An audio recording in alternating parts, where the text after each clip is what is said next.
ಕಳ್ಸರ್ನು ಕೂಡ ಹೇಳಿದೆ, ಅವಾಸ್ತವಿಕವಾದಂತ ಬಜೆಟ್ ಇದು ಅಂತೇಳಿ ಹೇಳಿ ಆಡಳಿತ ಪಕ್ಷದವ್ರು ಬಹಳ ಜನ ನನಗೆ ಅಡ್ಡಿಪಡಿಸಿದ್ರು. ಆದ್ರೆ ಈ ಸಾರಿ ನೋಡುವಾಗ ಅವೆಲ್ಲವೂ ಕೂಡ ಎಷ್ಟು ಸತ್ಯ ಅಂತೇಳಿ ಹೇಳಿ ನಮ್ಗೆ ಗೊತ್ತಾಗ್ತದೆ. ರಾಜಸ್ವ ಸಂಗ್ರಹದಲ್ಲಿ ಕಮರ್ಷಿಯಲ್ ಟ್ಯಾಕ್ಸ್ ಒಂದರಲ್ಲಿ 7,000 ಕಮ್ಮಿ ಆಗಿದೆ. ಈ ಸಾರಿ 7,000 ಕೋಟಿ ಕಮರ್ಷಿಯಲ್ ಟ್ಯಾಕ್ಸ್ ಅಲ್ಲಿ ಕಮ್ಮಿ ಆಗ್ತದೆ. ಹಾಗಾಗಿ ಟ್ಯಾಕ್ಸ್ ಕಮ್ಮಿ ಆಗ್ತದೆ, ಟ್ಯಾಕ್ಸ್ ವಸೂಲಿ ಇಲ್ಲ. ಯಾಕೆ ಅಂತ ಹೇಳಿದ್ರೆ ಟ್ಯಾಕ್ಸ್ ಕಮಿಷನರಿಗೆ ಫ್ರೀ ಹ್ಯಾಂಡ್ ಕೊಡ್ತಾ ಇಲ್ಲ. ಅಧಿಕಾರಿಗಳು ನಾವೇ ಹಾಕ್ತೀವಿ ಆಯ್ಕಟ್ಟಿನ ಜಾಗಕ್ಕೆ ಅಂತ ಹೇಳಿ ನೀವು ಹೋಗಿದ್ದೀರಿ. ಇದರ ಪರಿಣಾಮವಾಗಿ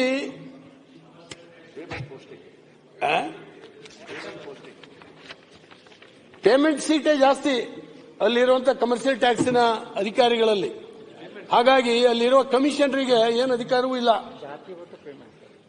ಆದ್ರಿಂದ ಇವತ್ತು ಗುರಿ ನೀವು ತಲುಪಲಿಕ್ಕೆ ಸಾಧ್ಯ ಇಲ್ಲ.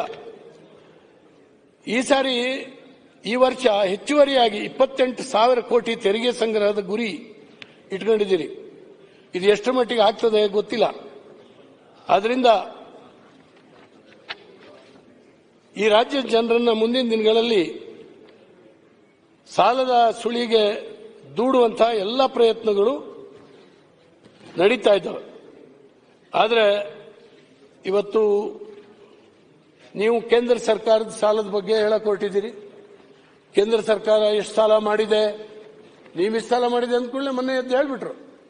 ಕೇಂದ್ರ ಸರ್ಕಾರ ಎಷ್ಟು ಸಾಲ ಮಾಡಿದೆ ಗೊತ್ತಿದೆಯೋ ಅಂತೇಳಿ ಹೇಳಿ ಕೇಂದ್ರ ಸರ್ಕಾರ ಬಂಡವಾಳ ವೆಚ್ಚಕ್ಕೆ ಎಷ್ಟು ಹಾಕಿದೆ ಅಂತ ಹೇಳುವಂತಹದನ್ನ ನೋಡಿದ್ರೆ ಸಾಲ ಅಗತ್ಯ ಇದೆ. ಸಾಲ ಮಾಡಿ ತಪ್ಪು ಅಂತ ನಾವೆಲ್ಲೂ ಹೇಳೋದಿಲ್ಲ. ನೀವು ಸಾಲ ಲಿಮಿಟ್ ಈಗ ಬೆಳಿಗ್ಗೆ ಗೌಡ್ರು ಮಾತನಾಡುವಾಗ ಹೇಳಿದ್ರು, ಸಾಲ ಸುಮ್ಮನೆ ಮಾಡ್ಲಿಕ್ಕೆ ಆಗೋದಿಲ್ಲ, ಒಂದು ಲಿಮಿಟೇಷನ್ ಚೌಕಟ್ಟುಗಳಿದ್ದಾವೆ. ಅದರ ಒಳಗಡೆನೆ ಮಾಡಿದ್ದೀರಿ. ಆದರೆ ಅದನ್ನ ವಿನಿಯೋಗ ಮಾಡಿದ್ದಂಗೆ, ಖರ್ಚು ಮಾಡಿದ ಹಾಗೆ ಇದನ್ನ ನಾವು ಲೆಕ್ಕ ಹಾಕುವಾಗ ಈ ರಾಜ್ಯ ಸಾಲದಿಂದ ಮೇಲೆ ಇರಲಿಕ್ಕೆ ಸಾಧ್ಯನೇ ಇಲ್ಲ. ಮತ್ತೆ ನಮ್ಮ ನಾಯಕರು ಮೊನ್ನೆ ಅಶೋಕ್ ಅವರು ಹೇಳಿದ್ರು, ಗ್ಯಾರಂಟಿ ಯೋಜನೆಗಳಿಗೆ SC ST ಹಣವನ್ನು ಹೆಂಗ್ ಬಳಸ್ಕೊಂಡಿದ್ದೀರಿ, SC ST ಉಪಯೋಜನೆಯ ಹಣಗಳನ್ನ ನೀವು ಯಾವ ರೀತಿ ಬಳಸ್ಕೊಂಡಿದ್ದೀರಿ ಅಂತ ಅದನ್ನು ಯೋಚನೆ ಮಾಡಿದ್ರೆ ನಾವು ನಾಚಿಕೆಯಿಂದ ತಲೆ ತಗ್ಗಿಸಬೇಕಾಗ್ತದೆ. ಅಧ್ಯಕ್ಷರೇ, ದೇಶಕ್ಕೆ ಸ್ವಾತಂತ್ರ್ಯ ಬಂದು 77-78 ವರ್ಷ ಆಗ್ತಾ ಬಂತು. ಅಂಬೇಡ್ಕರ್ ಅವರು ಹೇಳಿದ್ರು, ನನ್ನ ಜನಕ್ಕೆ ಕೇವಲ 10 ವರ್ಷ ಒಂದು ರಿಸರ್ವೇಶನ್ ಬೇಕು, ನನ್ನ ಜನ ಮುಖ್ಯವಾಹಿನಿಗೆ ಬಂದ್ಬಿಡ್ತಾರೆ ಅಂತ ಹೇಳಿ ಅವತ್ತು ಅಂಬೇಡ್ಕರ್ ಹೇಳಿದರು. 77-78 ವರ್ಷ ಆದರೂ ಕೂಡ ಅಂಬೇಡ್ಕರ್ ಅವರ ಜನ ಎಲ್ಲಿದ್ರೂ ಅದಕ್ಕಿಂತ ಕೆಳಗೆ ಹೋಗಿದ್ದಾರೆ. ಯಾಕೆಂತ ಹೇಳಿದ್ರೆ ಅವರ ಹೆಸರಿನಲ್ಲಿ ಮೋಸ ನಡೀತಾ ಇದೆ, ಅವರ ಉದ್ಧಾರದ ಹೆಸರಿನಲ್ಲಿ ವಂಚನೆ ನಡೀತಾ ಇದೆ, ಪ್ರಾಮಾಣಿಕತೆ ಇಲ್ಲ. ಇದರ ಪರಿಣಾಮವಾಗಿ ಇಡೀ ಜನಾಂಗ ಮೇಲೆ ಹೇಳಲಿಕ್ಕೆ ಸಾಧ್ಯ ಇಲ್ಲ. ಅವ್ರು ಕೇಳಲಿಕ್ಕೂ ಸಾಧ್ಯ ಇಲ್ಲ. ನಿಮ್ಮ ಹತ್ರ ಬಂದು ಕೇಳಲಿಕ್ಕೂ ಕೂಡ ಅವರಿಗೆ ಶಕ್ತಿ ಇಲ್ಲ. ಈ ರೀತಿಯ ಜನರನ್ನ, ಒಂದು ವರ್ಗದ ಜನರನ್ನ ಅಲ್ಲೇ ಇಡುವಂತ ಪ್ರಯತ್ನ ಆಗಿದೆ. ಲೆಕ್ಕ ಹಾಕಿದ್ರೆ ಇಷ್ಟು ವರ್ಷದ ಬಜೆಟ್ನಲ್ಲಿ ಹಣಕಾಸನ್ನು ಎಷ್ಟು ಖರ್ಚು ಮಾಡಿದೀವಿ ಅಂತ ಹೇಳಿದ್ರೆ ಅವ್ರ ಮೇಲೆ ಬಂದು ಎಷ್ಟೋ ದಿವಸ ಆಗ್ಬೇಕಾಯ್ತು. ಆದ್ರೆ ಅವ್ರಿಗೆ ಮಾಡಿರ್ತಕ್ಕಂಥ ಮೋಸದಿಂದ ಅಲ್ಲೇ ಇದ್ದಾರೆ. ನಾನೊಂದು ಚರ್ಚೆಯನ್ನು ಮಾಡಲಿಕ್ಕೆ ಹೋಗೋದಿಲ್ಲ. ಬಹಳ ಚೆನ್ನಾಗಿ ಎಕ್ಸ್ಪ್ಲೇನ್ ಮಾಡಿದ್ದಾರೆ ನಮ್ಮ ನಾಯಕರು ಅಶೋಕ್ ಅವರು.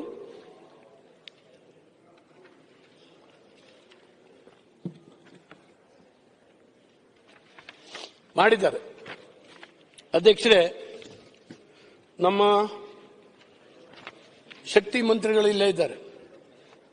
ಇವತ್ತು ಗ್ಯಾರಂಟಿಗಳ ಯೋಜನೆಯಿಂದ ಹೊಡೆತದಿಂದ ಎಲ್ಲಾ ಎಸ್ಕಾಂಗಳು ನಷ್ಟದಲ್ಲಿದ್ದಾವೆ. ಪ್ರತಿ ವರ್ಷ KERC ಎದುರುಗಡೆ ಹೋಗಿ ಅವರು ಈ ಸಾರಿ ಯೂನಿಟಿಗೆ ಇಷ್ಟು ದರ ಜಾಸ್ತಿ ಮಾಡಿಕೊಡಿ ಅಂತ ಕೇಳ್ತಾ ಇದ್ದಾರೆ. ಪ್ರತಿ ವರ್ಷ. ಸನ್ಮಾನ್ಯ ಸಭಾಧ್ಯಕ್ಷರೇ, ಇವರು ಬರೀ ನಮ್ಮ ಸರ್ಕಾರ ಬಂದ ದಿವಸದ ಹೇಳ್ತಾ ಇದ್ದಾರೆ. ಇವರು ಸರ್ಕಾರ ಇದ್ದಾಗ ಏನಾಯ್ತು? ಇವರು ಸರ್ಕಾರ ಬಿಟ್ಟು ಹೋಗೋ ಸಮಯದಲ್ಲಿ ಆವತ್ತು KRC ಅವರು ನಿಗದಿ ಮಾಡಿದ್ರು ಹೆಚ್ಚಿಗೆ ಮಾಡಬೇಕಂತ. ಸರ್ ಈಗ ಚುನಾವಣೆ ಬಂದ್ಬಿಟ್ಟು ಅದು ನಿಲ್ಲಿಸಿ ಇದು ಮಾಡಿದೆ. ಜಾರ್ಜ್ ಸಾಹೇಬ್ರೆ, ಸರ್ಕಾರ ಬಂದು ಇದು ಮಾಡಿದಾಗ ಯಾರು ಮಾಡಿದ್ದು? ಜಾರ್ಜ್ ಸಾಹೇಬ್ರೆ, ನೀವು ಪ್ರತಿ ವರ್ಷನೂ ಸಮೇತ ನಾನು KERC ಇರುವುದು ಬಿಟ್ರೆ ಎಷ್ಟು ಖರ್ಚಾಗ್ತದೆ, ಫ್ಯೂಯಲ್ ಕಾಸ್ಟ್ ಎಷ್ಟಾಗ್ತದೆ, ಅದ್ರ ಪ್ರಕಾರವಾಗಿ ಬೇರೆ ಬೇರೆ ಎಲ್ಲರನ್ನ ಡಿಸ್ಕಸ್ ಮಾಡ್ಬಿಟ್ಟು ನಿರ್ಧಾರ ತಗೊಳ್ತಾರೆ. ನಮ್ಮ ಕಳೆದ ವರ್ಷ ನಾವು ರೇಟ್ ಜಾಸ್ತಿ ಮಾಡಲಿಲ್ಲ, ಅದ್ರ ವಿಚಾರ ಮಾತಾಡಿದ್ರ ನೀವು? ಮಾತಾಡ್ಲಿಕ್ಕೆ ಬರ್ತದೆ.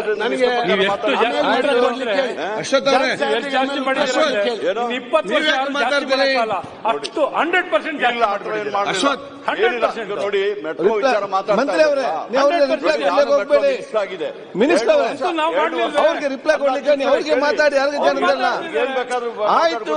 ನೀವು ಪ್ರತಿಯೊಬ್ಬರು ಪ್ರಶ್ನೆ ಉತ್ತರ ಕೊಡಿ ಆಗ್ತದ? ಅವ್ರಿಗೆ ಸ್ಪಷ್ಟವಾಗಿ ಕೊಡಿ. ಮಾತಾಡಿದ್ದಾರೆ. ಕಂಪ್ಲೀಟ್ ಮಾಡಬೇಕು. ಬೇರೆ ಮಾತಾಡ್ಬೇಕಲ್ಲ. ಹೇಗೆ ಮಾತಾಡಬೇಕಾಗಿದೆ ಅವರಿಗೆ. ಮಾನ್ಯ ಅಧ್ಯಕ್ಷರೇ, ನಾನು ಹೇಳೋದೇನು ಅಂದ್ರೆ, ಏನಾಗಿದೆ ಇವತ್ತು ಗ್ರಾಮ ಪಂಚಾಯಿತಿಗಳಿಂದ ಮೊನ್ನೆ ಖರ್ಗೆ ಹೇಳಿದ್ದಾರೆ, ಗ್ರಾಮ ಪಂಚಾಯಿತಿಗಳು ಕುಡಿಯೋ ನೀರಿನ ಯೋಜನೆ, ಬೀದಿ ಲೈಟು, ಏನೇನು ಎಲೆಕ್ಟ್ರಿಸಿಟಿ ಉಪಯೋಗಿಸಿದೆ ಜಮಾ ಮಾಡ್ತಾ ಇಲ್ಲ. ಅವರು ಜಮಾ ಮಾಡ್ತಾ ಇಲ್ಲ. ಅದು ಎಷ್ಟು ಖರ್ಚಾಗಿದೆ? ಮೊನ್ನೆ ಹೇಳ್ತಾ ಇದ್ರು, ಒಂದು ಯೂನಿಟ್ 9,000 ರೂಪಾಯಿ ಜಾಸ್ತಿ ಆಗಿದೆ ಸರ್, ನಮಗೆ ಬರೋ ಯಾವ ಅನುದಾನವೂ ಕೂಡ ಎಲೆಕ್ಟ್ರಿಕ್ ಬಿಲ್ಲಿಗೆ ಸಾಕಾಗುದಿಲ್ಲ ಅಂತ ಹೇಳ್ತಾ ಇದ್ದಾರೆ. ಅಂದ್ರೆ ನೀವು ರೇಟ್ ಜಾಸ್ತಿ ಮಾಡಿದಿರಿ, ಪಂಚಾಯಿತಿಗಳನ್ನು ಕಟ್ಟುವಂತ ಸಾಮರ್ಥ್ಯ ಇವತ್ತು ಇಲ್ಲ.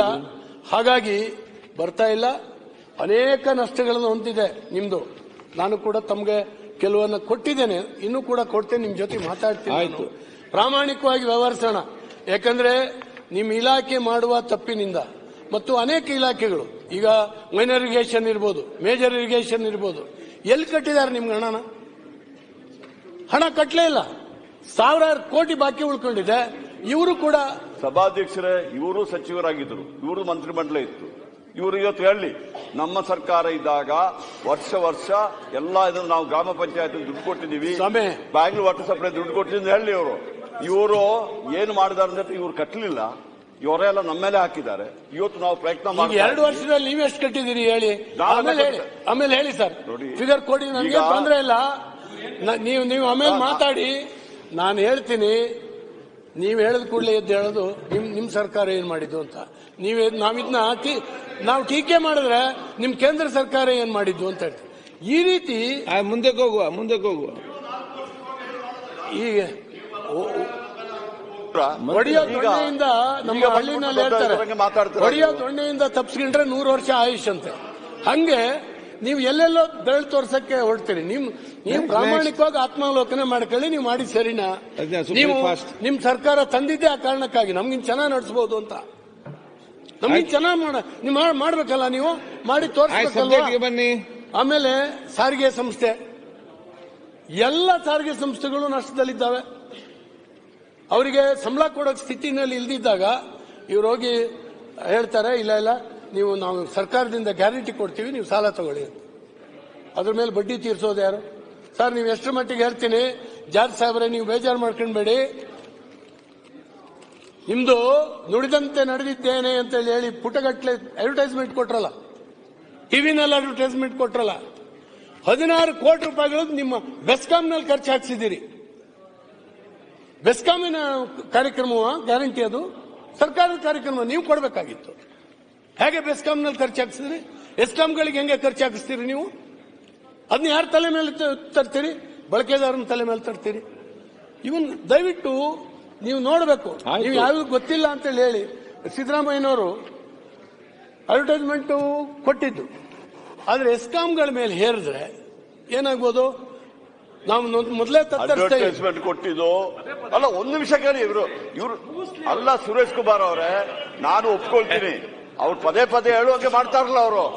ಏನ್ ನೋಡಿ, ಅವರು most members of this house, allow him to speak.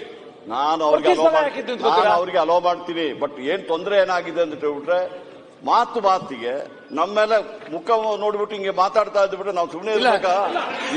ಇದೇನು ಆರ್ಟಿಫಿಷಿಯಲ್, ಇದೇನು ರೋಬೋಟ? ಎಲ್ಲ ನಾವೆಲ್ಲ ರೋಬೋಟ್ಗಳ. ನೋಡಿ, ಅಡ್ವರ್ಟೈಸ್ಮೆಂಟು ಯಾವುದೇ ಸರ್ಕಾರ ಅಡ್ವರ್ಟೈಸ್ಮೆಂಟ್ ಮಾಡೋದಿಲ್ವಾ? ನಾವು ಒಳ್ಳೆ ಕಾರ್ಯಕ್ರಮ ಕೊಟ್ಟಿದ್ದಕ್ಕೆ ಅಡ್ವರ್ಟೈಸ್ಮೆಂಟ್ ಮಾಡ್ತೀವಿ, ನಿಮ್ಮ ಬಗ್ಗೆ ಮಾಡಲಿಲ್ಲ. ನೀವು ನೀವು ಅಡ್ವರ್ಟೈಸ್ಮೆಂಟ್ ಯಾವ್ದಕ್ಕೆಲ್ಲ ಮಾಡಿರಲ್ಲ. ಅಡ್ವರ್ಟೈಸ್ಮೆಂಟ್ ಕೊಟ್ಟಿದ್ದು ನೀವು ಕೊಡಿ, ಒಂದು ಕೆಲಸ ಮಾಡಿ, ನನಗೆ ಪ್ರಶ್ನೆ ಹಾಕಿ, ಜಾರ್ಜ್ ಅವ್ರ ಮುಖ ಅಧ್ಯಕ್ಷರೇ ನೋಡಲ್ಲ, ಪ್ರಶ್ನೆ ಹಾಕಿ, ನಾನು ನಿಮ್ಮ ಮುಖ ನೋಡ್ತೀನಿ. ಆದ್ರೆ ಯಾವ ಅಡ್ವರ್ಟೈಸ್ಮೆಂಟ್ ನಿಮ್ ಕಾಲದಲ್ಲಿ ಏನಾಗಿದೆ ಸುಮ್ಮನೆ ನಿಂತು ಬಿಟ್ಟು ಮಂತ್ರಿ ಅವರೇ ಏನಂದ್ರೆ ಜಾರ್ಜ್ ಅವರು ಬಹಳ ಪ್ರೀತಿ ಮಂತ್ರಿ ನಂಗೆ. ಮಂತ್ರಿ ಅವರೇ ಮತ್ತೆ ಎದುರುಗಡೆ ಕೂತಿದ್ದಾರೆ. ಅದಕ್ಕೆ ನನಗೆ ನೀವು ಹೇಳುವಾಗ ಬೇಸರ ಆಗೋದು. ಅಲ್ಲ, ನಿಮ್ಮ ಪರಸ್ಪರ ಪ್ರೀತಿ ಸರ್ ಬೆಸ್ಕಾಂ ಅಂದ ತಕ್ಷಣ ನೀವು ಯಾಕೆ ಎದ್ಕೊಳ್ಬೇಕು? ಸತೀಶ್ ಮಾತಾಡ್ಲಿಕ್ಕಿಲ್ಲ ಮತ್ತೆ ಕೇಳಿಸ್ಕೊಂಡ್ರೆ ಆಯ್ತಲ್ಲ ಸರ್. ಈಗ ಆಡಳಿತ ಒಳ್ಳೆಯವರು ಜನ ಮಂತ್ರಿ ಅವರೇ ಮಂತ್ರಿ ಅವರೇ ಆಡಳಿತ ಪಕ್ಷದ ಎಲ್ಲ ಸದುದ್ದೇಶವು ಕೂಡ ಪ್ರತಿಪಕ್ಷದ ದುರುದ್ದೇಶ ಅಂತ ಕಾಣ್ತದೆ. ಅವ್ರು ಆ ರೀತಿ ಮಾತಾಡಿಕೊಂಡು ಬರ್ತಾರೆ, ಪ್ರತಿಯೊಂದು ಕೊಟ್ಟು ಆಗುದಿಲ್ಲ, ಮತ್ತೆ ಡೀಟೇಲ್ ಕೊಟ್ಕೊಂಡು ಹೋಗ್ಬೋದು ಅದಕ್ಕೆ ಸಂಬಂಧಪಟ್ಟ ಹಾಗೆ. ಬೇಗ ಮುಂದುವರಿಸಿಕೊಂಡು ಹೋಗಿ. ಮಾನ್ಯ ಅಧ್ಯಕ್ಷರೇ, ಹೀಗೆ ಈಗ ಅಡ್ವರ್ಟೈಸ್ಮೆಂಟ್ ಎಷ್ಟು ಹೊತ್ತು ಅಡ್ವರ್ಟೈಸ್ಮೆಂಟ್ ನಾನು ಹೇಳ್ತೀನಿ. ಅಡ್ವರ್ಟೈಸ್ಮೆಂಟ್ ಕೊಟ್ಟಿದ್ರ ಬಗ್ಗೆ ತಪ್ಪು ಅಂತ ಹೇಳಲ್ಲ. ಅವರು ಸಿದ್ದರಾಮಯ್ಯನವರು, ಡಿ.ಕೆ. ಶಿವಕುಮಾರ್ ಅವರು ಆ ಇಲಾಖೆಯ ಮಂತ್ರಿಯಾಗಿ ಅವ್ರದ್ದು ಫೋಟೋ ಬರಲಿ, ನಮ್ಗೆ ಸಂತೋಷ. ಜಾರ್ಜ್ ಅವ್ರ ಫೋಟೋ ನಾವು ಎಲ್ಲ ಇದ್ರು ನೋಡ್ಬೋದಲ್ಲ. ಆದ್ರೆ ಜಾರ್ಜ್ ಅವರೇ, ಯಾರ ತಲೆ ಮೇಲೆ ಅದನ್ನ ಅಡ್ವರ್ಟೈಸ್ಮೆಂಟ್ ದುಡ್ಡಿ ಹಾಕ್ತೀರಿ ಅಂತೇಳಿ ನಮ್ ಕಷ್ಟ ಇರೋದು. ನೆಕ್ಸ್ಟ್ ಮುಂದಕ್ಕೆ. ಆದ್ರಿಂದ ನೀವು ಸರ್ಕಾರದಿಂದ ಕೊಡಿ, ನಮ್ದೇನ್ ತೊಂದರೆ ಇಲ್ಲ. ನೋಡಿ ಸರ್, ಇದಾಗೋದಿಲ್ಲ. ಇದು ಒಂದ್ ನಿಮಿಷ ಹೇಳ್ಬಿಡ್ತೀನಿ. 31/3/2023 ಇವರು ಸರ್ಕಾರ ಇದ್ದಾಗ ಎಸ್ಕಾಮಿಗೆ 8,700 ಕೋಟಿ ಬಾಕಿ ಇತ್ತು. 8,705 ಕೋಟಿ. ಈಗ ನಮ್ಮ ಸರ್ಕಾರ ಬಂದ ಮೇಲೆ 8,662 ಕೋಟಿ ಬಾಕಿ ಇದೆ ಅಂದ್ರೆ ಕಡಿಮೆ ಆಗಿದೆ ಅಂತ. ನಾವು ಒಳ್ಳೆ ಆಡಳಿತ ಕೊಡ್ತಾ ಇದೀವಿ ಅಂತ ಹೇಳಿದ್ರಲ್ಲ ಉತ್ತಮ ಮಂತ್ರಿ ಅಂತ ಹೇಳಿ. ಅವ್ರು ಅದಕ್ಕಾಗಿ ದರ ಎಷ್ಟು ಜಾಸ್ತಿ ಮಾಡಿದ್ರು ನಮ್ಮ ಸರ್ಕಾರಕ್ಕಿಂತ ಈ ಕಡೆ? ಕರೆಂಟಿನ ರೇಟ್ ಎಷ್ಟು ಜಾಸ್ತಿ ಮಾಡಿದ್ರು ಯೂನಿಟ್ಗೆ? ಎಲ್ಲಿ ಸರ್? ಸುಳ್ಳು ಹೇಳ್ತಾ ಇರೋದು ಈ ತರ. 1 ರೂಪಾಯಿ ಮಾಡಲಿಲ್ಲ, 1 ಪೈಸೆ ಮಾಡಲಿಲ್ಲ. ಏನ್ ಸುಳ್ಳು ಹೇಳ್ತಾರೆ? ಏನ್ರಿ ಅಶ್ವತ್ಥನಾರಾಯಣ ಅವರು? ನಾನೇನೋ ನೀವು ಬುದ್ಧಿವಂತರು, ಯೂನಿವರ್ಸಿಟಿ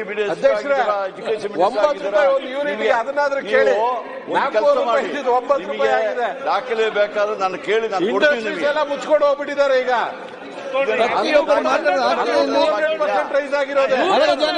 ಮುಂದುವರಿಸಿ ಅವ್ರು ಮಾತಾಡ್ತಾ ಇದ್ದಾರೆ. ಟೈಮ್ ಆಯ್ತು.